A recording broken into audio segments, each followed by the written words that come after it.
Paul Griffiths, CEO of Dubai Airports. Thank you very much indeed for joining us here at Economy. It's a great pleasure. Thank you. Now, could you tell us, Dubai Airport, International Airport, has been for 9 years the busiest international airport. What's the secret behind it? Well, the first thing, of course, is the great geocentricity of Dubai. 1/3 of the world's population lives within 4 hours flying time and 2/3 within 8 hours. So it gives us access to all 4 corners of the globe. And of course, that means that because we've continually added capacity to the airport and we operate 24/7, we've been able to build up this very impressive hub. So we've now got 250 different destinations in 104 countries with approximately 95 airlines.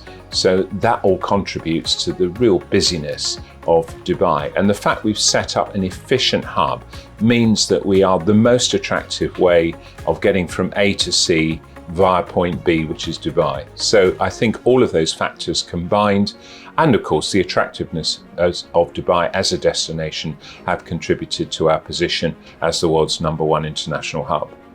And I hear that you have some mega expansion plans ranging from $1.6 billion to $2.7 billion. What do those look like? Well, they're only the start, really. Those are enhancements in capacity and service levels at DXB over the next 8 to 10 years. And that's because, of course, you heard this week that our home-based carriers between them have ordered another 120 aircraft, 30 787s for Fly Dubai and 90 777s for Emirates. So they've got to be parked somewhere. People have got to get on and off them.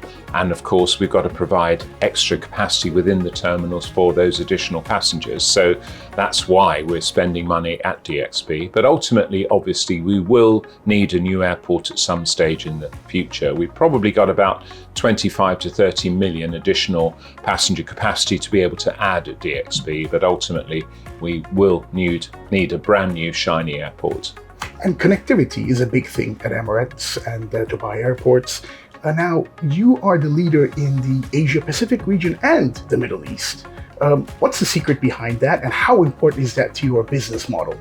Well, it's incredibly important, but the interesting thing is that before the pandemic, connectivity was 60% of our business and 40% of the passengers coming into Dubai airports were actually staying in the city. Now, it's a much better economic multiplier for the city for people to stay, but without that connecting traffic, we couldn't have such a rich network and we wouldn't have so many points on that network. So it's incredibly important. Post-pandemic, the actual point-to-point traffic has grown in importance, but I believe as we continue to expand, you'll see over the course of the next few years an increase in the number of cities served, the amount of seat capacity we've got to those cities, and obviously then the number of people that come to and from Dubai to be able to connect. I also have to say that I think the quality of the connection and the slickness of the operation at DXB is a major contributor to the appeal which draws so many million people through our airport every month. And sustainability, one of the biggest questions of the day, of the decade, sustainable aviation fuel. How are you supplying, or how are you facilitating this for the airlines, for your clients, for your stakeholders? It's already being blended into our hydrant supply system. Fuel at airports is a commodity, and wherever it originates, it gets blended and then delivered into the hydrant system to all of the airlines at DXB.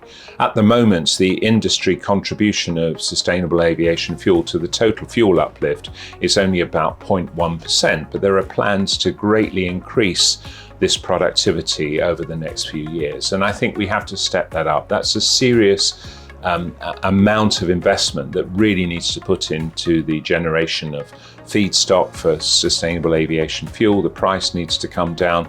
But I think what needs to happen is governments across the world need to mandate this and make sure we have a level playing field. But ultimately, it will mean that I think consumer prices for air tickets may have to rise, possibly not by many more percent than the rate of inflation, but it's a necessity if we're to make flying sustainable for the future generations. Now, aviation is an ever-changing industry. How do you manage to keep ahead of the curve?